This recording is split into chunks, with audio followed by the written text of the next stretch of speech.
My name is Jose Ramirez. I am doing my final project on the Mexican cartels. Introduction. Drug organizations in Mexico are infamously known for the corruption they bring to government and the violence they unleash on the people. These organizations are known as cartels and usually represent and operate in the city they are located in. The most infamous of them all is the Sinaloa cartel, which is run by Joaquin El Chapo Guzman's years ever since his arrest in 2016.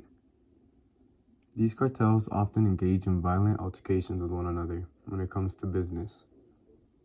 However, innocent lives are often taken in these violent altercations, even if they weren't the target. These altercations have negative effects on the communities they take place in and have resulted in thousands of casualties.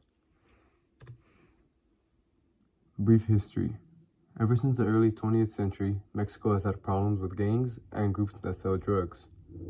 However, the drug empire began to grow radically in the 1970s and 1980s, when Miguel Ángel Félix Gallardo united Mexico's top cartels at the time, such as the cartels of Sinaloa, Guadalajara, Juárez, and Tijuana.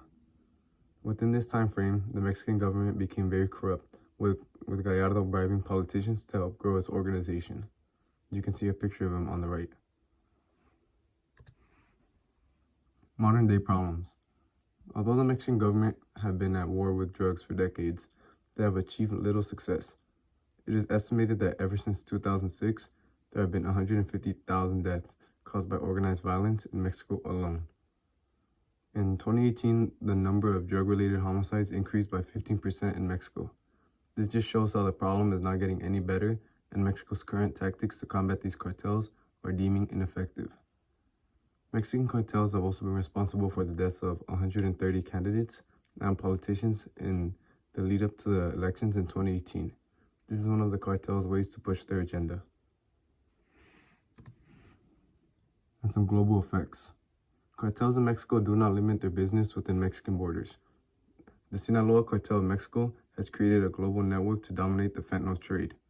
Mexico's cartel saw an opportunity to enter the market of fentanyl, as shipment from China became more riskier, as laws in China have become more strict, prohibiting criminal organizations in China to ship fentanyl to the United States. Over half of overdose deaths in the United States have been due to fentanyl, which is important to know as Mexican cartels seek to bring more fentanyl to the United States. Mexican cartels have also had links to organizations in South America, such as in Honduras and Colombia. Solution: adding more funds to the DEA. One solution that can be used to solve Mexico's war on drugs could be to further fund the DEA. The DEA's purpose, ever since its founding in 1973, has been to enforce the laws on controlled substances in the United States. The DEA has many offices located in Mexico and South America, and can be used to further investigate Mexican cartels and combat them as well. The only problem would be that the Mexican government would not permit them, as they are U.S. organizations, and they won't be as involved as they need to. Solution: reinforce police systems.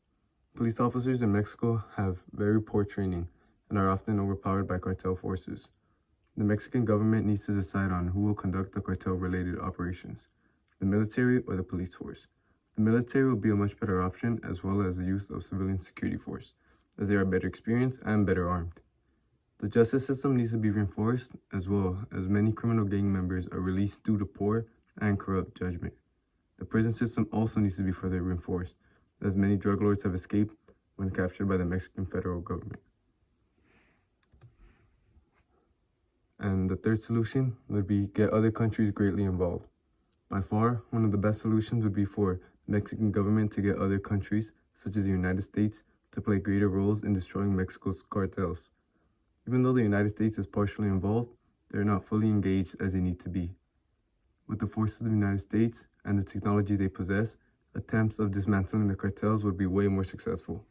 We have already seen how dominant the United States can be, as the United States helped capture Mexico's most notorious drug lord, Miguel Ángel Félix Gallardo, after the gruesome death of DEA agent Enrique Kiki Camarena. Thank you for your attention. These are just some of the possible solutions available, and we need to work together to stop this global crisis. Thank you.